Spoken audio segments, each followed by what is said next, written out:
அனைவருக்கும் அஸ்ஸலாமு அலைக்கும் வரஹ்மத்துல்லாஹி வபரகாத்துஹு. ஏக இறைவனின் அமைதியும் சமாதானமும் என்றென்றும் நம் அனைவர் மீதும் நின்று நிலவட்டுமாக. ஆமீன். வலா ஹவுலா வலா குவத்தா இல்லா பில்லா. நல்லதை செய்வதற்கும் தீய விஷயத்தில் இருந்து விலகுவதற்கும் அல்லாஹுவின் துணையின்றி இயலாது. இன்னா லில்லாஹி வா இன்னா இலைஹி ராஜிஊன். ரொத்துபா ஓவராக இருக்குது, வேர்த்து வேற ஊற்றுது. வண்டிக்குள்ளே உட்காந்துருக்கேன். ஆன் பண்ணால் ஏசியை போட்டோம்னா அது சவுண்டு ஒரு பக்கம் வந்துக்கிட்டே இருக்கும்.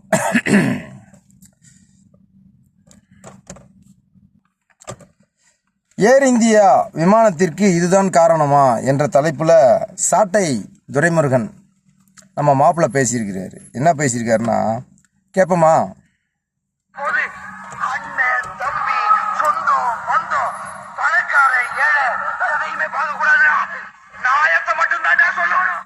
அனைவருக்கும் வணக்கம். குஜராத் மாநிலம் அகமதாபாத் சர்தார் வல்லபாய் படேல் வானூர்தி நிலையத்திலிருந்து லண்டனை நோக்கி கிளம்பிய ஏர் இந்தியா விமானம் விபத்துக்குள்ளாகி இதுவரைக்கும் 170 பேர் மரணம் அடைஞ்சிருக்காங்க அப்படிங்கிறத ஏர் இந்தியா உறுதிப்படுத்தியிருக்கிறது. அந்த 170 பேருடைய உடல்களும் அடையாளம் காண முடியாத அளவுக்கு இருக்கிறது தான் இது கொடுமையான செய்தி. அவருடைய உறவினருடைய டிஎன்ஏ அடிப்படையில் அந்த டிஎன்ஏ டெஸ்ட் எடுத்து அதற்கு பிறகு இந்த உடலை பரிசோதனை செய்து உடலை ஒப்படைக்கிற வேலைகள்ல அகமதாபாத்துடைய மருத்துவ நிர்வாகம் இறங்கியிருக்காங்க. இந்த விமானம் உள்ள இருந்தவங்க மரணித்ததை விட விமானம் விழுந்த இடம் பிஜே ஹாஸ்பிட்டல் அழைக்கப்படுகிற பிஜே மருத்துவக் கல்லூரி மருத்துவமனையினுடைய மருத்துவ மாணவர்கள் தங்கும் விடுதியில இந்த விபத்து நிகழ்ந்திருக்கிறது. சரியா மதியம் 1 மணி ஒரு 20 நிமிடம் அந்த காலகட்டம் அப்படிங்கல லஞ்ச் பிரேக்ல அந்த மாணவர்கள் வந்து சாப்பிட்டு இருந்திருக்காங்க. அந்த ஹால்ல மட்டும் 62க்கும் மேற்பட்ட மருத்துவ மாணவர்கள் வந்து சாப்பிட்டுக்கிட்டு இருந்ததாக சொல்லப்படுது. இதுவரைக்கும் அந்த மாணவர்கள்ல 10 பேர் மரணம் அடைஞ்சதாக உறுதிப்படுத்தியிருக்காங்க. மற்றவங்களுடைய நிலைமை என்னன்னே தெரியல. ஒரு விமான விபத்து நடைபெறுது. அந்த விபத்தினுடைய தாக்கத்துல அது ஒரு கட்டடத்தின் மீது மோதி அந்த கட்டடத்துக்குள்ள இருந்தவங்க பல பேர் மரணம் அடைந்தது ஒட்டுமொத்தமாக இந்தியாவுக்குமே பேரழிச்சு உருவாக்கிது. ஏன்னா இந்த விமானத்துல பயணிச்சவங்க பல்வேறு மாநிலங்களை சார்ந்தவங்க, அந்த மருத்துவக் கல்லூரியில் படிச்சவங்களும் பல்வேறு மாநிலங்களை சார்ந்த எல்லாமே 18 வயசு 20 வயசு 22 வயசு சின்ன சின்ன பசங்க. ஒரு கற்பனை கூட பண்ணி பார்க்க முடியல அங்க என்ன நடந்திருக்கும் அப்படிங்கிறத. இது குறித்து இந்த விமானம் வந்து அகமதாபாத் சர்தார் வல்லபாய் படேல் விமான நிலையத்திலிருந்து கிளம்புறதுக்கு முன்னாடி இன்றைக்கு காலை டெல்லியில இருந்து இதே விமானம் அகமதாபாத்தை நோக்கி வந்திருக்கு. அப்பொழுது அந்த டெல்லியில இருந்து அகமதாபாத்தை நோக்கி வரும்பொழுது இதே விபத்துக்குள்ளான இந்த ஏர் இந்தியா விமானத்துல பயணித்த விமானி ஒருத்தர் ஆகாஷ் பக்சா அப்படிங்கிற ஒருத்தர் வந்து தன்னுடைய சமூக வலைதள பக்கமா இருக்கக்கூடிய எக்ஸ்ல ஒரு பதிவு போட்டுக்காரு. அந்த பதிவு தான் இன்னைக்கு மிகப்பெரிய வைரலாக மாறி இருக்கிறது. இந்த விமானத்துல டெல்லியிலிருந்து அகமதாபாத்தை நோக்கி நான் பயணிக்கும் போது நான் ஒரு அசாதாரணமா உணர்ந்தேன், ஒரு அன்யூசுவல் அப்படி உணர்ந்தேன். ஏன்னா இந்த விமானத்துல ஏசி ஒர்க் ஆகல, இந்த விமானத்துல இருந்த ரிமோட் ஒர்க் ஆகல, இந்த விமானத்துல இருந்த சின்ன சின்ன டிவி இருக்கும். ஒவ்வொரு சீட்டுக்கும் ஒவ்வொரு பயணி உட்காரும் போது அந்த சீட்டுக்கு முன்னாடி வந்து ஒரு சின்ன டேப் மாதிரி ஒரு டிவி வச்சிருப்பாங்க, அது ஒர்க் ஆகல. அப்போதே நான் வந்து சந்தேகப்பட்டேன், ஏதோ ஒண்ணு தப்பா இருக்கு அப்படின்னு சொல்லி அவர் இப்போது போட்டுக்கிற பதிவு இந்த விமானம் முழுமையாக செயலிழந்த ஒரு தொழில்நுட்ப கோளாறு காரணமாக இந்த விமானம் செய்வதற்கும் ஏசி ரிமோட்டு டிவி வேலை செய்யறதுக்கும் சம்பந்தம் இல்லை. ஆனா இது எவ்வளவு அவுட்டேட்டடான விமானமாக இருந்திருக்கிறது என்பதற்கு இந்த பதிவு ஒரு எடுத்துக்காட்டு. ஓகே, அந்த விமானத்தில்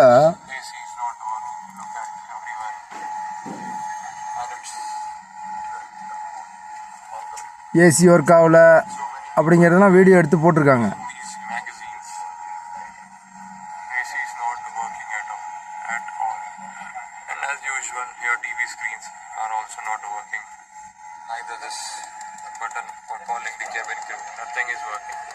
Nothing, not even the light is working. See, right, what you are providing, and as usual, that is why Air India is இங்கிலீஷில் பேசுகிறாரு. the worst airlines in the world. And as usual, the in-flight entertainment is not working.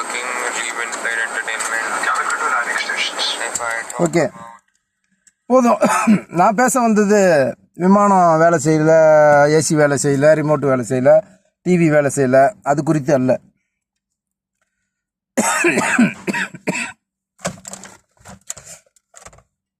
லா இலாஹா இல்லல்லாஹ் முஹம்மது ரசூலுல்லாஹ். வணக்கத்துக்குரியவன் அல்லாஹ்வை தவிர வேறு யாரும் இல்லை. முகமது நபி அவர்கள் இறைவனின் தூதர் என்பதற்கு உறுதியாக சாட்சி கூறுகிறேன்.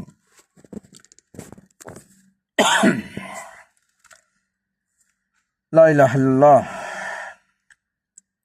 எனக்கு என்ன நினைவுக்கு வருது தெரியுமா? இப்போ மாப்பிள்ளை துரைமுருகன் பேசுறது ஒரு பக்கம் இருக்கட்டும், எவ்வளோ பேர் இது குறித்து கவலைப்படுறாங்க. ஆனால் 21 வருடத்துக்கு முன்னாடி என்ன நடந்தது குஜராத்தில் ஞாபகம் இருக்கா?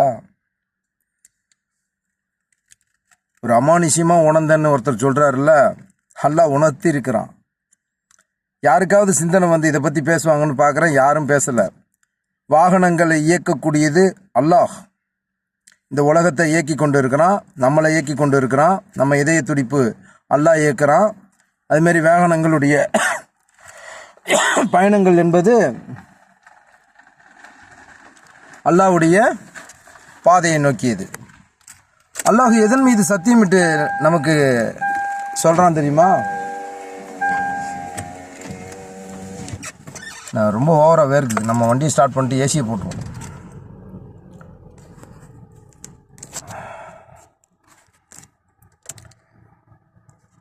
வானங்கள் பூமியை படைத்து அதில் தாவர இனம், விலங்கினம், பறவை இனம், நீரினம், மனித இனம், ஜின்னினம்,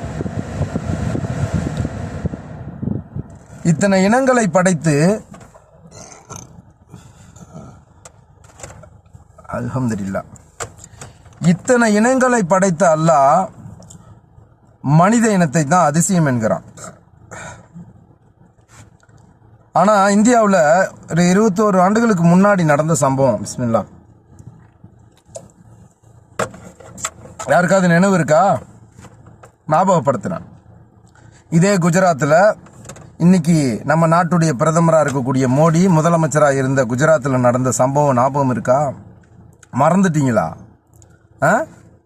கர்ப்பிணி பெண்களை, வயிற்றில் இருக்கிற நிறமாச கர்ப்பிணி பெண்ணுடைய வயிற்றில் இருக்கிற சிசுவை சூலாயுதத்தினால குத்தி வெளியே எடுத்து எவ்வளோ வேதனைப்பட்டிருப்பாவ. எதிர் வீட்டுக்காரன் பக்கத்து வீட்டுக்காரன்லாம் அண்ணன் அண்ணன் கூப்பிட்டுட்டு இருந்தால, தங்கச்சி தங்கச்சின்னு பழகிட்டு இருந்தானுல.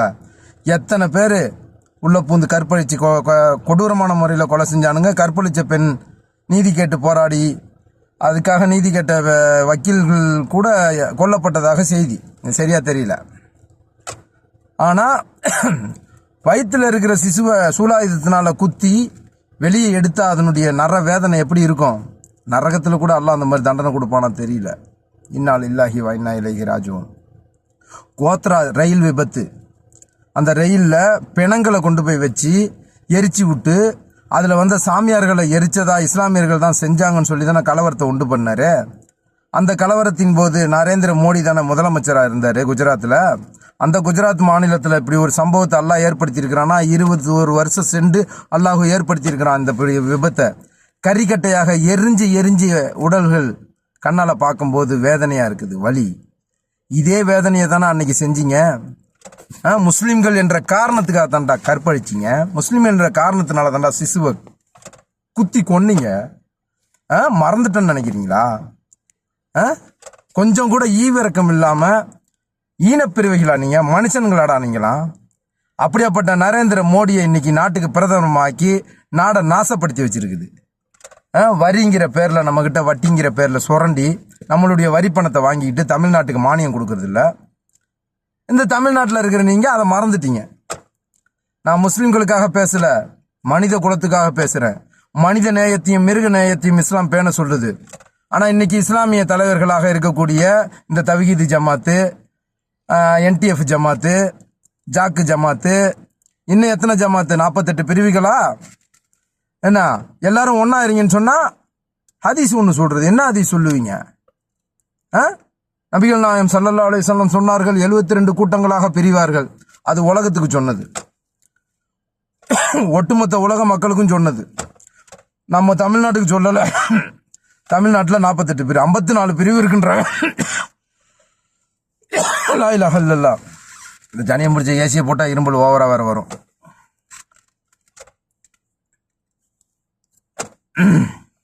இத பாருங்க, இது அல்லாஹ் கொடுத்த தண்டனை நான் பார்க்குறேன். நீங்களாம் எப்படி பார்க்குறீங்க?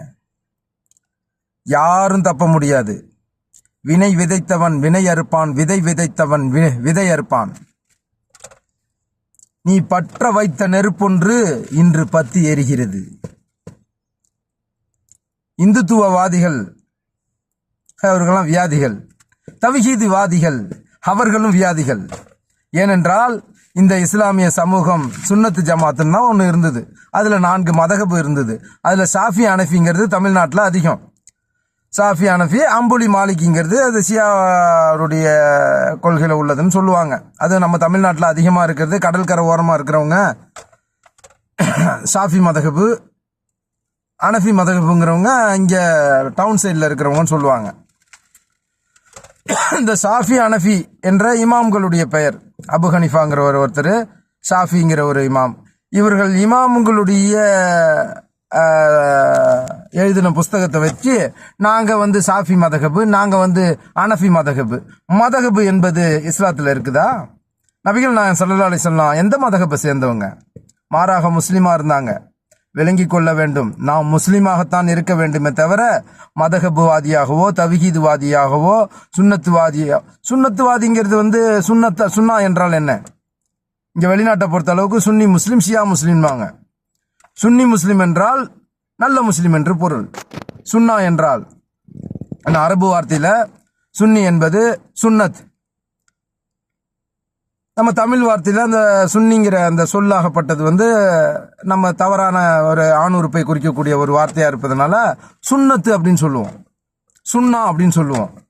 ஆனால் இங்கே வெளிநாட்டில் அரபு நாட்டில் சுன்னி ஷியா அப்படி தான் சொல்லுவாங்க. ஷியாங்கிற ஒரு குரூப் இருக்குது. அலியாருடைய கொள்கையை ஏற்று நடக்கக்கூடியவர்கள், அலியாரை தூதராக ஏற்று நடக்கக்கூடியவர்கள். நபிகள் நாயகம் ஸல்லல்லாஹு அலைஹி வஸல்லம் மருமகன் ஃபாத்திமா ரலியல்லாஹு அன்ஹா அவர்களுடைய கணவர் அலி ரலியல்லாஹு அன்ஹு சிறந்த ஒரு மாவீரன். என்ன சிந்தனையோடு இஸ்லாமியர்கள் வாழ்கிறீர்கள்னு தெரியல. ஒரே இறை, ஒரே மறை, ஒரே முறை என்ற கொள்கையில தான் வாழணும். அப்படி வாழ்றீங்களா? உங்க வாழ்க்கை அப்படித்தான் இருக்குதா? லா இலாஹ இல்லல்லாஹ் முஹம்மது ரசூலுல்லாஹ். மேடம் வந்துட்டாங்க, நான் பிறகு பேசுறேன். அஸ்ஸலாமு அலைக்கும் வரஹ்மத்துல்லாஹி வபரகாத்துஹு.